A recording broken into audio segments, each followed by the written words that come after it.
was just an ordinary night, one of those that starts off quietly, with nothing special going on. Steve's family was already at home, everything in its place. The kids, Lucas and Bianca, had finished dinner and were playing in their room, while Steve and his wife, Carla, were watching TV in the living room. Nothing unusual, the same calm routine as always. Around 10 p.m., the kids went to bed. Lucas was the oldest, 10 years old, and Bianca was 8. They had shared a room since they were little and had always been close, inseparable even in their games. The night went on as usual until, in the middle of the silence, something happened. Lucas was the first to wake up. He looked at the window, still half asleep, and saw something that made his heart race. A flash of light, like a camera flash, lit up the bedroom window for a second. He froze. Before he could say anything, Bianca woke up too, startled. "Did you see that?" she whispered, her eyes wide open. Lucas just nodded, unable to speak. Without thinking twice, they both jumped out of bed and ran to their parents' room. They pounded on the door, not caring about the noise they were making. "Dad! Mom! Wake up!" they shouted in unison. Steve opened the door, confused, trying to understand what was going on. Carla, still groggy, sat up in bed, worried about the commotion. "What is it? What happened?" she asked. Lucas was the first to speak, still out of breath. "There was a light, Dad, a flash, outside, by our window." Steve frowned but tried to calm the kids. "It was probably just a reflection, maybe a car passing by on the street," he said in a soothing voice. But the kids insisted. "No, Dad, it wasn't that. It looked like a camera." Carla looked at Steve, expecting him to do something.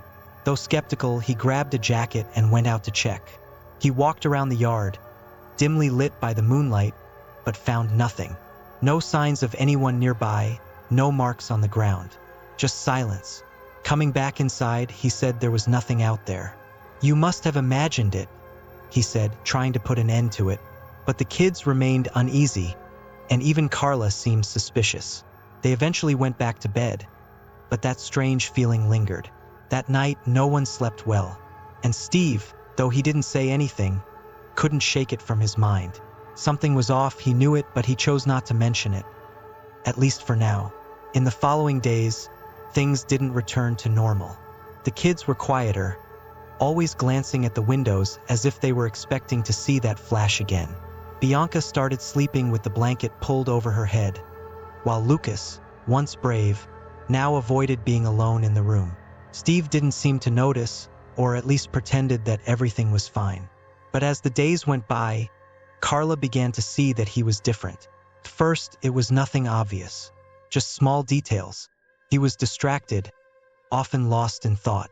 Sometimes, he would stand in front of the living room window, staring outside for long minutes, as if he were waiting to see something. When Carla asked what he was doing, he would just say, "Nothing," shrugging it off and changing the subject. One night, while everyone was asleep, Carla woke up suddenly. She felt an emptiness beside her in bed. Steve wasn't there. She listened for a moment, expecting to hear his footsteps coming back from the bathroom or something, but nothing. So, she got up, still heavy with sleep, and went to the living room. Steve was standing in front of the window, but this time, it wasn't the lost look that bothered her. He seemed strange, motionless, as if he were waiting. Carla felt a chill run down her spine. "Steve?" she called out softly. He turned around slowly, as if he'd been caught doing something he shouldn't have, and forced a smile. "I was just checking something," he said, his voice a bit hoarse. "Checking what?" Carla pressed, stepping closer. He hesitated, looked at the window, then back at her. "Nothing. Go back to bed, honey, everything's fine," he said, trying to sound casual. But Carla wasn't convinced. She said nothing more but went back to bed with a heavy heart. Something was wrong, and she knew it. The days went by, but Steve's behavior only got worse. He would leave the house late at night, without explanation. He said he needed to take a walk, that he couldn't sleep. And when he returned, he seemed more agitated, as if he were running from something only he could see. Carla didn't know what to think anymore.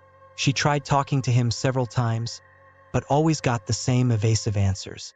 Everything's fine. You're imagining things. It's just work stress. But it wasn't just that, and she knew it. The kids started asking questions too. Dad, were you the one who took that picture? Lucas asked out of the blue one morning at breakfast.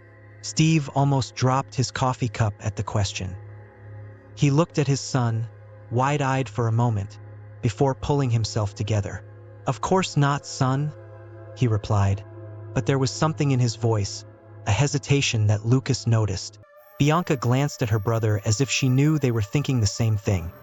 Steve wasn't telling them everything, and so the tension in that house began to grow, like a shadow that no one could ignore. Something was changing in Steve, and it was starting to scare everyone around him. Another night fell, and the atmosphere inside the house felt even heavier. The kids had started sleeping together in their parents' room, each clutching their own pillow as if it were a shield against the fear. Carla tried to maintain a calm appearance, but deep down, she felt that something terrible was about to happen. Around 2 in the morning, a sharp noise echoed through the house. A click like a door closing. Carla woke up with her heart racing. When she looked to the side, she realized Steve wasn't in bed again. With her stomach in knots, she got up slowly, trying not to make any noise so as not to wake the kids. She went to the living room, already expecting to find Steve standing in front of the window, but this time, the room was empty. Carla looked around. The silence was so thick that she could hear her own breathing. Then she saw it.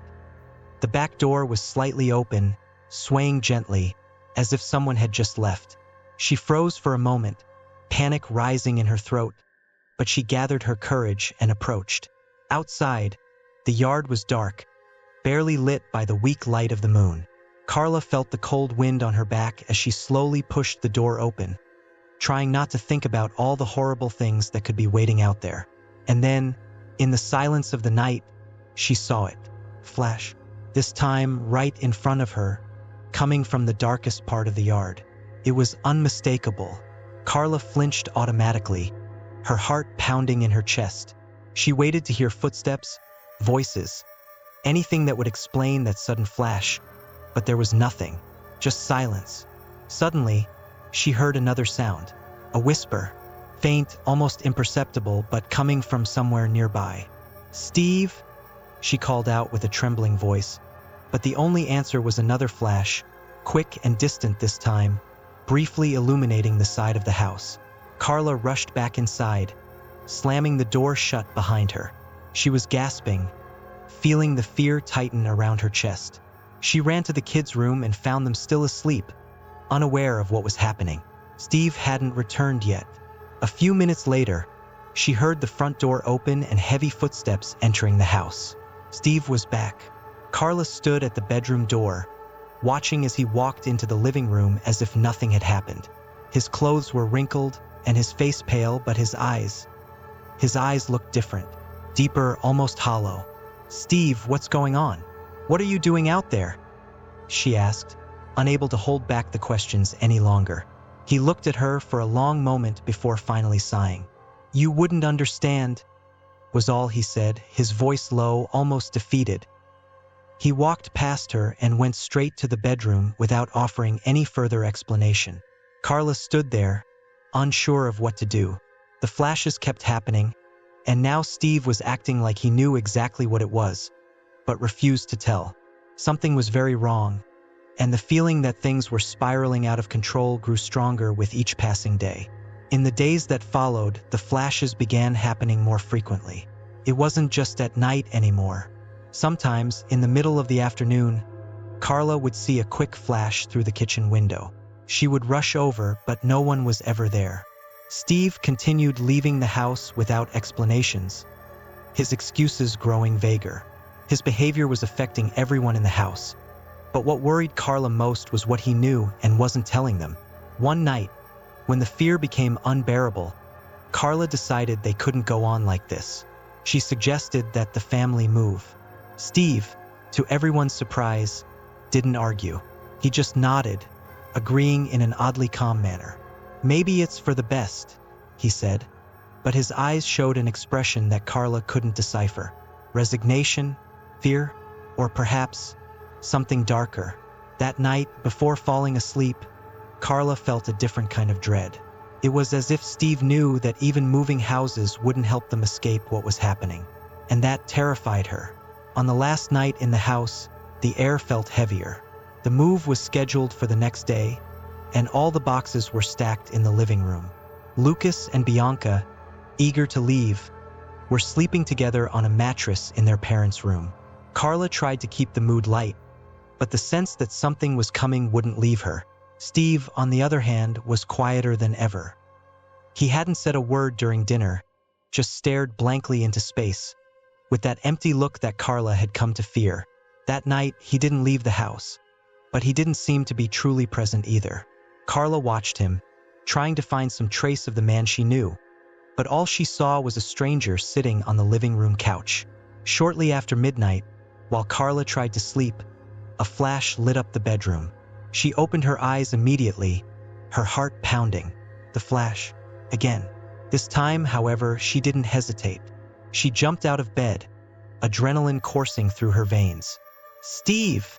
she called out, but he was no longer beside her. The spot in the bed was empty and cold. Carla ran to the living room and found him standing by the window just like before, but this time there was something different. He wasn't just staring outside. He was smiling. "Steve, what's happening?" she asked, her voice trembling. "What are you doing?" He didn't answer right away. He just kept staring out at some distant point in the darkness. Carla slowly approached, trying to see what he saw, but all she could make out was the empty yard. The flash had already disappeared, and the silence had returned to the house. Then Steve finally spoke, but his words brought no relief. "It doesn't matter, Carla. We can move, but it won't change what's happening." She froze. "What do you mean by that? What are you talking about?" she pressed, no longer hiding her panic. Steve turned to her slowly, and the strange smile faded from his face. "I tried to stop it," he said, almost in a whisper. "But you can't run from this." Carla took a step back, her mind racing. "Stop what, Steve? Run from what?" Before he could respond, another flash lit up the window, this time so bright that Carla instinctively shut her eyes. When she opened them again, Steve had turned his back to her, staring intently at the spot where the light had come from. "He's here," Steve muttered, more to himself than to Carla. "He's always been here." Carla felt fear consume her completely. She grabbed Steve's arm and pulled, trying to snap him out of whatever trance he was in. "Let's get out of here, Steve. Now!" But he didn't move. His eyes were locked on the darkness outside, and then, almost lifelessly, he murmured, "There's nowhere to go, Carla. This started a long time ago." Desperate, Carla let go of his arm and ran to the kids' room. She woke Lucas and Bianca hurriedly, telling them they needed to leave right away. The children, frightened by their mother's urgency, didn't ask any questions. They grabbed their backpacks and followed Carla to the front door. When Carla looked back, Steve was still standing by the window, motionless like a statue, staring at something only he could see. "Steve, please come with us," she called out one last time, but he didn't respond. He just stood there, lost in that emptiness that had now consumed him.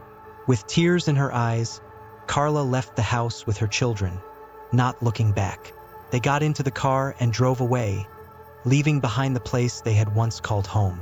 But as she drove down the deserted road, Carla couldn't shake the feeling that, somehow, this wasn't over yet. That night, as Steve stayed alone in the empty house, another flash lit up the living room, and this time no one was there to see it. In the new house, things weren't as different as Carla had hoped. The move brought some relief, but the heavy atmosphere followed the family like a shadow. It was a smaller, more modern house in a distant neighborhood. Lucas and Bianca seemed more excited in the first few days, relieved to leave behind the constant fear of flashes at the window. But soon, the tension started creeping back in, silent but present in every corner. Steve had gone back to work, but he was still acting strange. He left the house earlier than usual and came back late, barely speaking. He spent his free time sitting quietly on the porch, always looking into the distance, as if he were waiting for something to appear at any moment. Carla tried to talk to him, to understand what was happening, but his answers were always vague. "I'm fine, I just need some time," he'd say, but she knew it wasn't true. Then, one night, everything fell apart again. It was late, and Carla was sitting on the couch, reading a book while the kids slept. Steve hadn't come home from work yet, and she was starting to worry. As distant as he had been, he had never stayed out this late. When the clock struck midnight, she heard the front door open. Steve walked into the house, but something was different about him. His eyes were deeper, his face pale, and there was a tension in his body that Carla couldn't explain. He glanced at her briefly but didn't say anything, just headed straight to the bedroom. Carla followed him, determined to finally find out what was going on. When she entered the bedroom, she found him sitting on the bed, his back to her, his hands covering his face. "Steve, what's going on?" she asked, her voice firm despite the fear she felt inside. He didn't respond right away. He just sat there, unmoving, taking deep breaths as if he were gathering the courage to say something he'd been avoiding for a long time. Finally, he lifted his face, but he didn't look at her. I knew moving wouldn't help," he murmured. "I tried to protect you, but there's no escaping this." Carla felt her heart sink. "Protect us from what?" "Steve, you need to tell me what's happening." Steve stood up slowly and began pacing around the room, nervous, as if every word he spoke cost him a piece of himself. "That light, the flashes, they weren't just our imagination. I knew what they were from the beginning," he confessed, his voice low. Carla's eyes widened, confusion and fear swirling in her mind. "What do you mean, Steve? What did you know?" He stopped pacing and finally looked at her, his eyes filled with a sadness Carla had never seen before. I messed with things I shouldn't have before all of this started. It was just a silly curiosity, but I ended up bringing something I can't control." "Something? Steve, what are you talking about?" Carla asked, feeling the terror rising in her throat. Before he could answer, a bright flash lit up the room, a flash stronger than any they had seen before. Carla screamed, instinctively covering her eyes, and when the light faded, Steve was standing by the window, completely still, as if frozen in place. "Steve," Carla called out, her voice trembling, but he didn't respond. The silence in the house was deafening. Suddenly, the door to the kids' room flew open, slamming against the wall. Carla rushed over, fear gripping her chest. When she entered, she found Lucas and Bianca standing in the middle of the room, their eyes wide, pale with terror. "Someone's outside," Lucas whispered, his voice barely audible. Carla looked out the window of the kids' room and saw a figure standing in the darkness of the yard, far enough away to be just a shadow, but close enough for her to feel its presence. And then, another flash illuminated the figure for a brief second. An unfamiliar face, smiling in the darkness, before disappearing again. Carla rushed back to the bedroom, but Steve was no longer there. Only silence and darkness surrounded her, as the flashes continued to flicker outside, faster and faster, like the beats of a heart she couldn't control.